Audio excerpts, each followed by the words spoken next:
চরমোনাই পীরের আসনে প্রার্থী দিচ্ছে না জামায়াত। ইসি সুষ্ঠু নির্বাচন আয়োজন করবে বলে আশা বিএনপির। নির্বাচন অবাধ, সুষ্ঠু ও নিরপেক্ষভাবে সম্পূর্ণ করতে প্রস্তুত বিজিবি। বাংলাদেশকে সমর্থন জানিয়ে বিশ্বকাপ প্রস্তুতি স্থগিত করল পাকিস্তান। দর্শক, সোনালী নিউজের আজকের আয়োজন সোনালী সারাদিনে সবাইকে স্বাগত জানাচ্ছি। দিনের শীর্ষ নিউজগুলো নিয়ে সাথে আছি আমি দিলরুবা খান। শুনছিলেন শিরোনাম, এবারে বিস্তারিত। চরমোনাই পীরের নির্বাচনী আসনে প্রার্থী না দেওয়ার সিদ্ধান্ত নিয়ে রাজনৈতিক অঙ্গনে নতুন আলোচনা শুরু হয়েছে।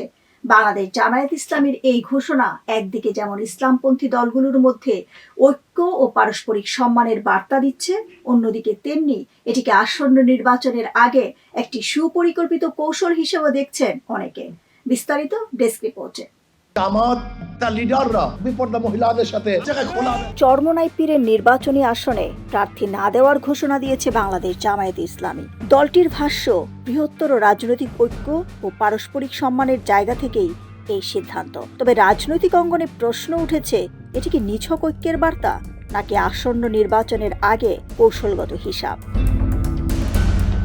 রোববার প্রধান উপদেষ্টা অধ্যাপক ডক্টর মোহাম্মদ ইউনূসের সঙ্গে বৈঠক শেষে জামায়াতের নায়েবে আমির সৈয়দ আবদুল্লাহ মোহাম্মদ তাহের বলেন, জামায়াতের নেতৃত্বাধীন 11 দলীয় জোট গঠনে ইসলামী আন্দোলন, বাংলাদেশের আমির ও চরমোনাই পীরের ভূমিকা গুরুত্বপূর্ণ ছিল। সে বিষয়টি বিবেচনায় নিয়ে ওই আসনে প্রার্থী না দেওয়ার সিদ্ধান্ত নেওয়া হয়েছে।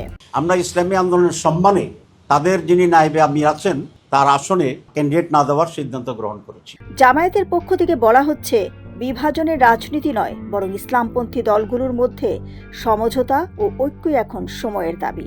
এই সিদ্ধান্তের মাধ্যমে পারস্পরিক শ্রদ্ধা বোধের বার্তা দেওয়া হয়েছে। তবে রাজনৈতিক বিশ্লেষকদের মতে বিষয়টি শুধু আবেগ বা সৌজন্যের মধ্যে সীমাবদ্ধ নয়।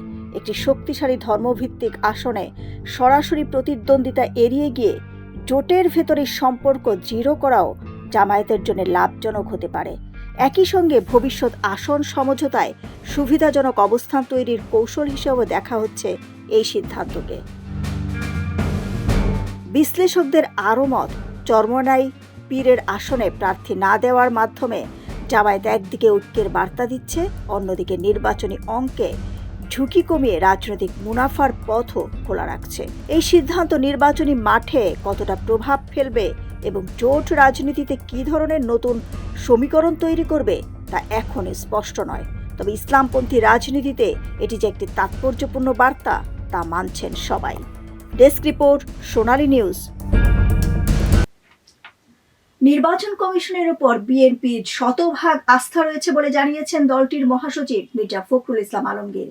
তিনি বলেন, নির্বাচন কমিশন তাদের যোগ্যতার ভিত্তিতে সুষ্ঠু নির্বাচন আয়োজন করবে বলে আশা বিএনপির। সোমবার রাজধানীর জিয়া উদ্যানে শহীদ রাষ্ট্রপতি জিয়াউর রহমানের 90তম জন্মবার্ষিকীতে শ্রদ্ধা নিবেদন শেষে তিনি এসব কথা বলেন। মির্জা ফখরুল বলেন, নির্বাচন কমিশন গঠনের সময় কিছু সমস্যা থাকাটা নতুন কিছু নয়। তবে এখন পর্যন্ত বর্তমান কমিশনকে যেভাবে কাজ করতে দেখা গেছে তাতে তারা মোটামুটি যোগ্যতার সঙ্গে দায়িত্ব পালন করছেন।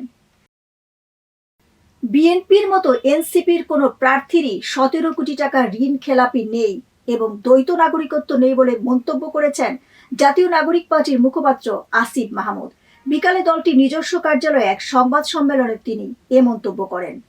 স্বাভাবিকভাবে আমাদের প্রার্থীদের আমরা যেটা দেখলাম যে কোনো প্রার্থীর মতো বিএনপির 1700 কোটি টাকার ঋণ খেলাপি নেই, কিংবা শত শত কোটি টাকার ঋণ খেলাপি এবং বিদেশি নাগরিকত্ব, বিদেশের বাড়িঘর নেই। ফলে এবং আমাদের প্রার্থীরা মোস্টলি হয়তো কেউ রিসেন্টলি চাকরিতে জয়েন করেছিলেন, চাকরি ছেড়ে এসে রাজনীতিতে যুক্ত হয়েছেন জুলাই গণঅভ্যুত্থানের পরে, অথবা কেউ ছাত্র ছিলেন, পড়াশোনা শেষ করেছিলেন, সেই পর্যায়ে থেকে এসে যুক্ত হয়েছেন। এবং আপনারা আমাদের প্রার্থীদের যদি হলফনামাও দেখেন, সেখানেও দেখবেন যে খুব বেশি কোটিপতি বা খুব বেশি আগে থেকে সচ্ছল হাতে গোনা কয়েকজন ছাড়া আসলে নেই। ফলে আমাদের সাপোর্টটা আমরা মনে করি জনগণের থেকে আসতে, আমরা জনগণের জন্য কাজ করি। 2025 সালে সংখ্যালঘু সম্প্রদায়ের সদস্য সংশ্লিষ্ট মোট 645টি ঘটনার তথ্য পাওয়া গেছে। এর মধ্যে 71টি ঘটনায় সাম্প্রদায়িক উপাদান পেয়েছে পুলিশ। এসব তথ্য যাচাইকৃত চার্জশিট এবং সারা দেশের তদন্ত অগ্রগতির ভিত্তিতে পাওয়া গেছে। এসব ঘটনায় আইনি ব্যবস্থা নেওয়া হয়েছে। জানুয়ারি থেকে ডিসেম্বর 2025 পর্যন্ত এক বছরে পুলিশের নথি পর্যালোচনায় এসব তথ্য উঠে এসেছে বলে জানিয়েছে অন্তর্বর্তী সরকারের প্রধান উপদেষ্টা প্রেস উইং। বাংলাদেশ অপরাধ দমনের স্বচ্ছতা, নির্ভুলতা ও দৃঢ়তার সঙ্গে প্রতিশ্রুতিবদ্ধ বলে জানিয়েছেন প্রেস উইং। পুলিশের বরাত দিয়ে প্রেস উইং জানিয়েছে, পর্যালোচনায় মোট 71টি ঘটনার সাম্প্রদায়িক উপাদান পাওয়া গেছে, আর 574টি ঘটনা সাম্প্রদায়িক নয় বলে মূল্যায়ন করা হয়েছে। তিস্তা মহাপরিকল্পনার কাজ শুরু না হলেও অফিসিয়াল সব কাজ সম্পূর্ণ হয়েছে বলে জানিয়েছে পরিবেশ ও পানি সম্পদ উপদেষ্টা সৈয়দা রিজওয়ানা হাসান। সোমবার দুপুরে চীনা রাষ্ট্রদূত ইয়াও ওয়েনকে সাথে নিয়ে রংপুরের কাউনিয়া উপজেলার তিস্তা তীরবর্তী এলাকা পরিদর্শনকালে তিনি একথা জানান। এ সময় চীনা রাষ্ট্রদূত ইয়াও ওয়েন বলেন, দ্রুত সময়ে কাজ শুরু হবে তিস্তা মহাপরিকল্পনা বাস্তবায়নের। এর জন্য কোনো ভূ রাজনৈতিক চাপ অনুভব করছে না চীন। For me, I don't feel any geopolitical pressure. Okay. It's a Bangladesh project.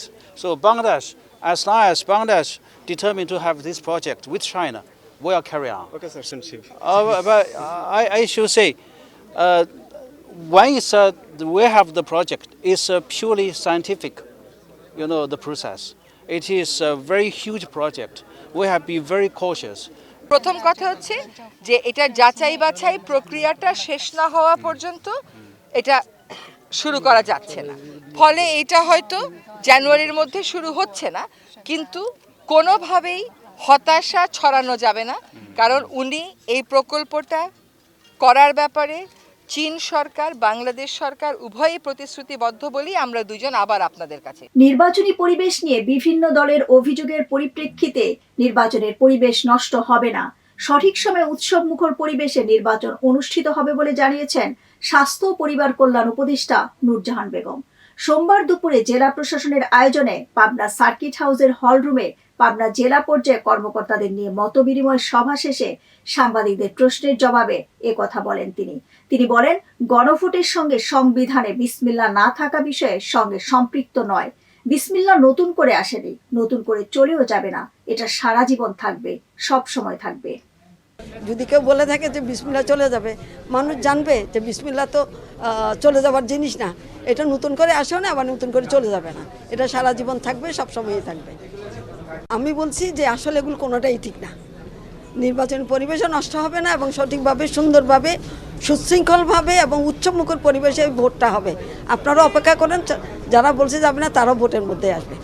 প্রজাতন্ত্রের কর্মকর্তা কর্মচারীরা গণভোটের পক্ষে কাজ করতে পারবেন, তাতে দেশের বিদ্যমান আইনে কোনো বাধা নেই বলে জানিয়েছেন প্রধান উপদেষ্টার বিশেষ সহকারী অধ্যাপক আলী রিয়াজ। সোমবার দুপুরে ময়মনসিংহের তারেক স্মৃতি অডিটোরিয়ামে গণভোটের প্রচার ও ভোটারদের উদ্বুদ্ধকরণের উদ্দেশ্যে আয়োজিত বিভাগীয় প্রশাসনের মতবিনিময় সভায় তিনি কথা বলেন। তিনি বলেন, কে ক্ষমতায় গেল কে গেল না তাতে কিছু যায় আসে না। সাদা ব্যালট 5 বছরের জন্য, আর গোলাপি ব্যালট রাষ্ট্র সংস্কারের পদরেখা তৈরি করবে। এক্ষেত্রে রাজনৈতিক দলগুলো একমত থাকবে বলে কথা দিয়েছে। সুতরাং গণভোট নিয়ে যারা বিভ্রান্তি ছড়ানোর চেষ্টা করছে তা সফল হবে না। প্রজাতন্ত্রের কর্মচারী হিসেবে আপনারা অবশ্যই ভোটার এবং আপনাদের নিঃসন্দেহে রাজনৈতিক পক্ষপাত পছন্দ থাকবে, থাকারই কথা। সাদা ভোটে আপনারা আপনাদের মতো করে দিন, নাগরিকদেরকে উৎসাহিত করুন যেন সাদা ব্যালটে তাদের রাজনৈতিক পছন্দ অনুযায়ী প্রার্থীদের নির্বাচন করেন। পাশাপাশি এটাও বলুন, গোলাপি ব্যালটে যা থাকবে সেটা হচ্ছে রাষ্ট্রটা আপনি ভবিষ্যতে কিভাবে সংস্কার করতে চান। সাদা ব্যালট তৈরি করবে কি? জাতীয় সংসদ তৈরি করবে 5 বছরের জন্য, আর গোলাপি ব্যালট রাষ্ট্র সংস্কারের পথরেখা তৈরি করে দেবে। এইটা কে ক্ষমতায় গেল না গেল তাতে কিছু যায় আসে। প্রত্যেককে এই দায়িত্ব পালন করতে হবে।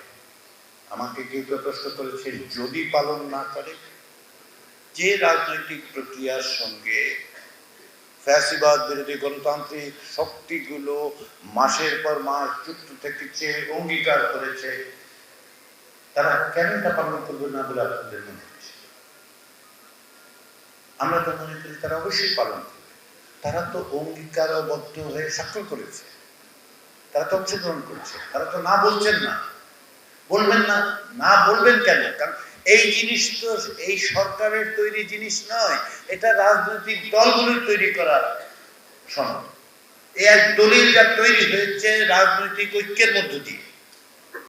নির্বাচন অবাধ, সুষ্ঠু, নিরপেক্ষভাবে সম্পূর্ণ করতে প্রস্তুত বিজিবি।